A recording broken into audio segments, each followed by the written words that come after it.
tell you to get on because there's never a guarantee that I'm going to record. So 5 minutes into the team call. But anyway, when you're thinking of your teammate and who you want on your team, I say that you need to think of your like best friend or that person that you love spending time with the most. And what are those qualities? Like if you just think of someone that you want to hang out with, that you want to be around, that would be a positive person in your life, you need to think of those qualities. And you need to think of the things that you enjoy in other people. So for me, I love anyone that's funny. Like if you're funny and you make me laugh, I am instantly attracted to want to spend time around you. Like that's just who I am. I love humor. I love funniness. Like that's what makes me get excited about things. I also look for people that typically are moms because I just think like you get it. I look for people that are smart and sorry, that's like just something that I look for because I want to be able to have a conversation with someone. I look for people that tend to be positive, on the positive side, that want to do something more with their life, that maybe feel like they have to do it all, are organized. Like those are some of the things that I look for in who I want to join my team. But the other part of finding your avatar is that you have to look at who you want to help. And that often is going to mirror either who you are right now or who you were when you started this journey. So I'm super passionate, and I talked to you guys about this last time. I'm super passionate about helping a mom never have to put her child in childcare if she doesn't want to. And I'm super passionate about helping that person, because this was directly me, that person who never took a picture with their baby their first year of life because they felt so ugly and disgusted when they saw themselves in pictures. Instead of focusing on that sweet, precious baby, all they focused on was how ugly and disgusting and fat they felt. And I focus on those things because that's my story and that's where I come from. So I came from a really poor background of self-esteem and a really low area of self-confidence, and that's who I want to help. But there's a caveat with that. I don't just want to help someone that wants to live their life in the gutter, because even though I was in a bad place and I wasn't the person I wanted to be, like I knew I wanted to be better. And so that's who I look for, because I can't help somebody that doesn't want to help themselves. I can post, I can motivate, I can provide tips, but somebody still has to say, yes, I want help to join me. Just a second. Hey, you guys, boys, can one of you let Cora in, please? The dog's just back here barking. All my boys are going downstairs. Okay, thank you.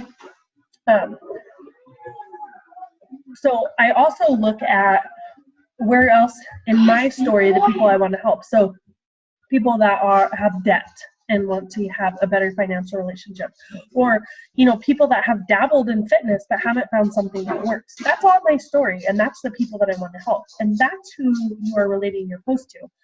And your avatar, you also are like faking it until you make it if you're feeling unsuccessful, because your avatar isn't a reflection of who you want to be. Your avatar is a reflection of who you want to help with some of the traits that you want to eventually like see on your team, or that are people that you enjoy being around, if that makes sense. And you can't help everybody, you guys. Trust me, you are going to attract people that are outside of your spectrum and your realm that you are talking to. But you can't generalize your post to help the masses, because then you're not connecting to anyone and you just feel like a generic fitness program that anybody could, get off the infomercial. People buy those things, and that's why they sit on their shelves is because they don't have anybody to connect to help them. So you don't want to do that. You want to be that connection to them. They want to be able to see their story reflected in you. And it doesn't have to be every single piece of your story. And that's actually why I think you shouldn't share all of your story all of the time. And I have talked about this before, about you really should break down your story into 3 different sections, with your mental health, your physical health, and your financial health. And you should list all the ways under each of those different areas that Beachbody has helped you. And you should reflect on one every single day. And I know that sounds crazy, but it can be something extremely little. Like, I really should have done a post today. My business account paid for my oil change today because I'm just like my regular everyday teaching salary checking account. I'm waiting till I get paid. Like, I've used all my money on my budget, but I needed to get an oil change today. I was $5 short in cash. So instead of using my checking account that had 20 bucks in it, I used my business account because I had the money in it. So instead of having to worry about what was I going to do, was I going to be overdrawn on my checking account if I paid for this oil change, and was I going to have to like pay a bill late or stress every day over watching my online banking because I didn't have the $5 extra in cash. I just paid for it with my business account. And that's what my business provides me, is that little bit of freedom and that little bit of financial security. That's like literally something you could share. It paid for a $45. It was actually $46. I was $1.20 short. I forgot this as I was counting it out. I had $45 and I really wanted the guy to just like give me $1 discount, and he wouldn't. But that's beside the point. But it's just that little thing. Like, my business paid for $46 for an oil change. Like, not a big deal, right? That's just something that's done. And that's something that it did when I first started out and we were so short on money. It paid for a tank of gas. It paid for my light bill once. And you can do all these little things. Maybe it pays for dinner out once a month. Like, that's your treat and your reward. How many people do you know would love to be able to afford a date night and they can't? Or your physical fitness. Maybe it's just helped you add another serving of veggies in your day. Maybe it's increased your energy. Maybe you've lost 40 pounds. Maybe you've lost 100 pounds. Maybe you're off your rheumatoid arthritis medication. I mean, we can go anywhere from we just feel better in a day to we've lost a whole nother person. Like, there's something in there for everyone. And I am not that person that's lost 100 pounds. So I don't always attract people that are extremely overweight, but I am that person that's lost 45 pounds twice with 2 different pregnancies. Do you know how many people I attract that want to lose 20 to 50 pounds? Like 95% of my clientele. No joke, because that's who I talk to. And that maybe is going to be who you talk to. Or, you know, maybe you have a huge soda habit. I won't mention any names. And you are just kicking it this year. And that's who you're talking to. Because how many people do you talk to that say, yeah, I really should quit soda? I talk to somebody about that every other day. But I haven't drank soda in 15 years. So it's not really something that I always relate to. Versus, if you have an incredible soda habit and you are weaning yourself off of it and making changes in your life, you know how to talk to those people. Or your mental health. If you couldn't take a picture with your baby their whole first year of their life, that's who you're going to talk to. Versus, I always think of Rhiannon, her very first before picture that she sent me, and she looked like I had just like held a gun to her head to send me this picture. And that's who Rhiannon should be talking to, is that person that has that face and their before picture every single time. And truthfully, Megan looked quite close to that today too, but Rhiannon's is still the best I've ever seen. But that's who you guys need to talk to. And it's not that you're pointing out these flaws in yourself. It's that you're sharing that you were brave enough to take the stand to change it. And that's who you're talking to. So your avatar, some people get very, very specific. And I have been in trainings. I have been in trainings where coaches have actually created a picture of myself. Yeah, I bet your face did look like that when you were posting it, because it's like, ugh, I can't believe I'm like, the world is gonna see this. Like, I've been there. I totally get it.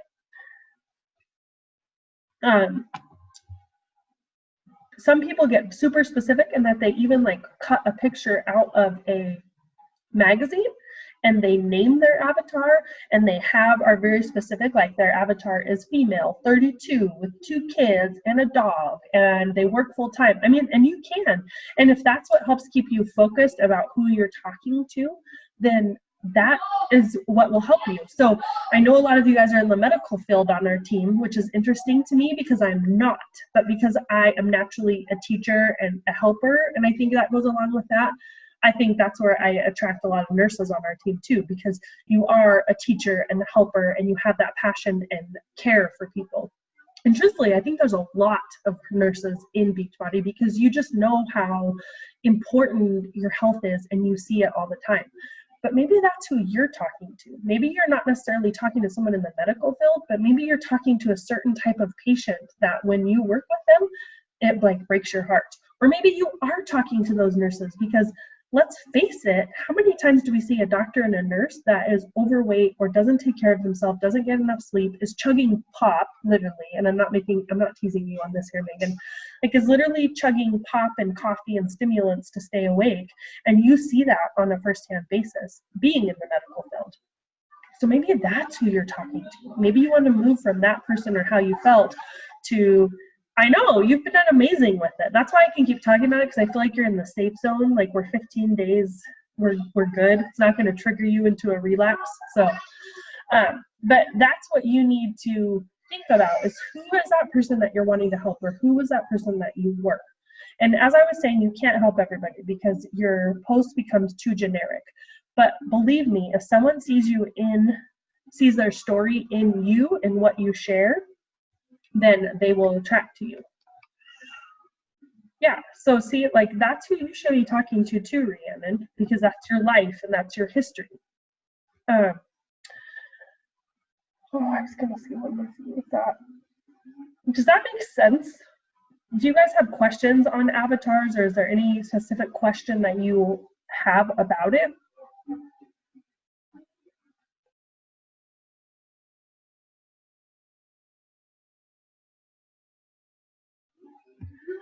I just think a lot of times we overthink it and we feel like it has to be way more complicated than it is. If you feel that you need that specific, to create that specific person, that specific best friend that you're looking for and that you want to talk to every day, then do that and have that person next to wherever you're working. And as you're crafting a post, that's who you want to talk to. That's who you're talking directly to. And you want your post to be real. You want it to be how you really talk. You want it to be, if you use certain slang, if you curse, if you whatever that is, like have it be you. Unless you have my mother. Like I do not put a lot of curse words out on Facebook, even though I have a pretty bad mouth. I just feel like that's what happens when you work with preschoolers. Like you have to keep it together all the time. So then you can't censor yourself once you're out of the classroom. But like I would never put something on Facebook that my mom would be ashamed of. And she would be ashamed if she saw the F-bomb all over my Facebook. So I don't do that. But maybe that's who I need to speak to too, is someone that still feels like their mom has to monitor their Facebook. So just think of those different things, but be you, be natural. And if you need to, you can also record your posts and transcribe them from there, because then it will be more natural for you. So especially those posts where you're really like feeling vulnerable and putting yourself out there, do a voice recording on your phone first so that you can hear it and hear how you naturally want to talk and express things, and then just transcribe it into a post. Or even better, do a live video. And stop being afraid of doing live videos, you guys, because Facebook is still pushing videos over posts. So just be aware of that. A live video is going to get way more traction in the algorithm than written posts are. And you need to mix up how you are speaking to people, because some people are going to watch a video. Some people are going to read your written word. Some people are only going to read that first paragraph no matter how long you make it. So you need to come up with different ways that you are speaking to your avatar and switch it up and change it, and use a funny meme or a GIF or a GIF or however you say it. Whatever represents you, that's what you need to put out there. And I think that's all I really wanted to say on avatars. Any other questions about anything? It can be about ADD obsession. It could be about your business in general. It could be about your fitness and nutrition, or a client's fitness and nutrition, or just anything in general. We have like 20 minutes, so I want to utilize it if you guys have questions. Okay, I have a question. Not the avatar great stuff is great. I know you've shared about that before, and I totally don't always focus on that. I definitely try to talk to everybody, and that's not always great. I did have a question on the meal plan with 80-day obsession. I know like everybody in the coach group is like freaking out about it, but I don't have a problem following it. My only question was like, I know Autumn had posted about if you're doing other stuff.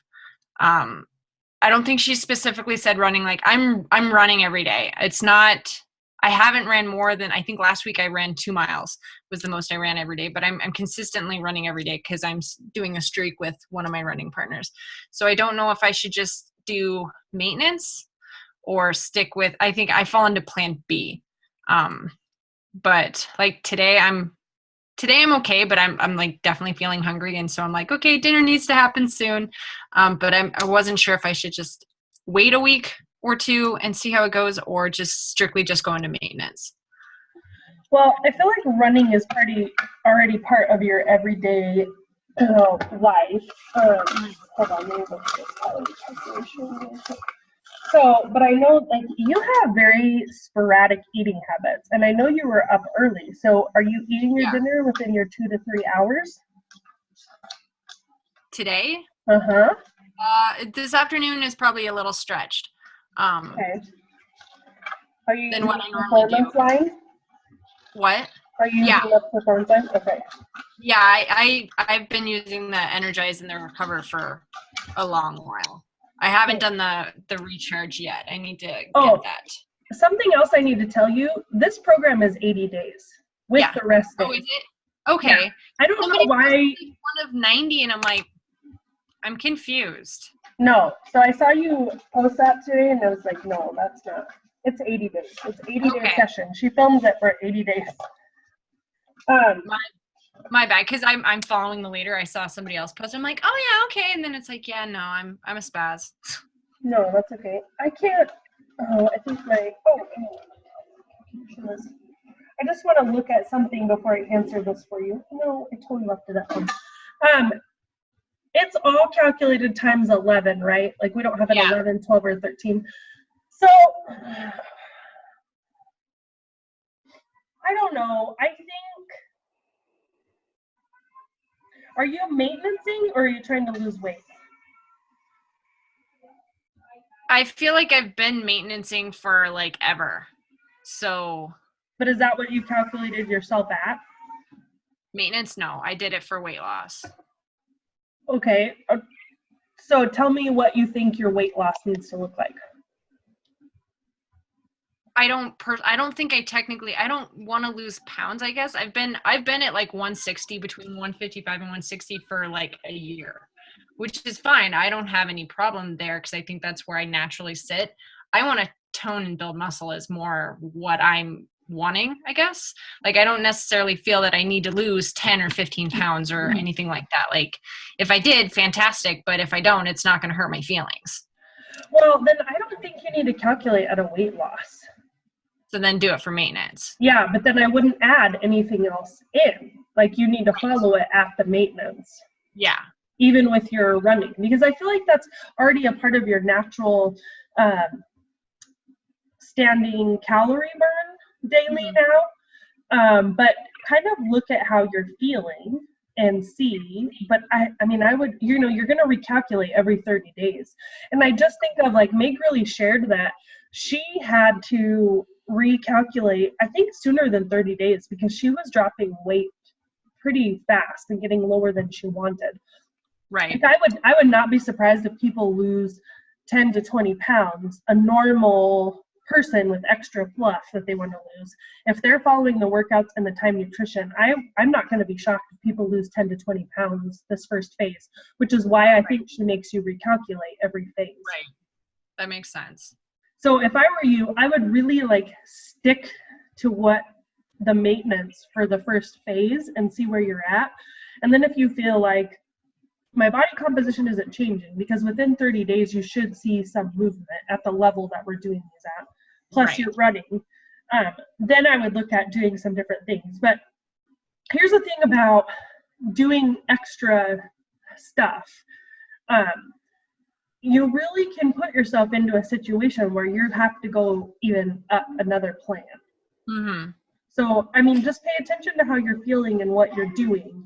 And I guess don't be afraid if you're fueling your body correctly and you're following the nutrition program and you know you are and you're really putting everything into it, that at 30 days, we either need to look at possibly bumping you up or, seeing what you're doing. Because I don't want you working out so intensely either that you put yourself in adrenal fatigue. Right. Yeah. Which I think I definitely was not doing proper self-care when I was finishing my half training. And when my doctor called and she's like, you're anemic. And I'm like, no, I'm not.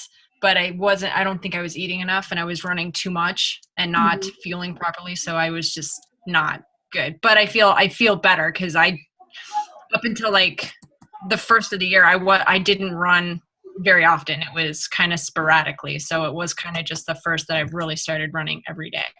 But it's been a minimum of a mile and I haven't done more than 4. Yeah. So. And I just think you need to be very careful about your running training while you're doing this. Like, I don't think this is the time to start a half training just because I know what half training looks like. Yeah. I think you need to be careful with that. And I think truthfully, you're going to be just fine with this level of cardio and fitness and running. I mean, even running a mile or 2, or let's say you suddenly want to do a 5K one weekend. I think you're going to be fine. Yeah, my plan wasn't to, I haven't really decided which races I want to do. So none of them that I would do would be anywhere in the near future. So I hadn't planned on while doing this to do anything besides just that minimum at least. So then I'll recount. I think maintenance, it puts me probably in C then. It probably does because I'm in B at a loss and I'm like easily into C, almost to the top of C at maintenance. So yeah, I think that's probably, I think when I kind of checked when they let everything out last week, that's kind of what I was deciding which one I should do. Yeah, and I mean, you could try it and see, but I don't want you switching brackets in the middle of the phase. So I would rather have you pick one and stick to one and go that way than switch in the middle of the phase. And you guys, you should never be starving, ever. Like, you can be very ready for a meal because you waited too long or whatever. Like, I think within a few weeks you're going to feel that muscle burn where when you lift heavy you tend to get hungrier faster. But you guys should never feel starving. You should never feel sick because you're so weak or hungry. We definitely need to talk about it and adjust some things if you do. And I was hungry today more because I was thinking about the food all day long. Like, oh, it's like 2 hours till my meal, and oh, I have to eat my pre-workout meal now, and I have to get my post-workout meal now, and I have to eat this snack now, and I really want my pistachios, and I didn't eat that meal option until it was time to go home, and blah, blah, blah, blah, blah. Like, I just thought about food all day long. So, don't be surprised about that, but know the difference between you wanting something that you're eating versus you're starving. Any other questions about anything your little heart desires? What then? Someone can take Graham if they want. He's up for sale or trade. I'll trade you a potted plant for him at this point. Come on, Graham. Any other questions, you guys? Going once, going twice. Okay, sold. Well, thank you for hopping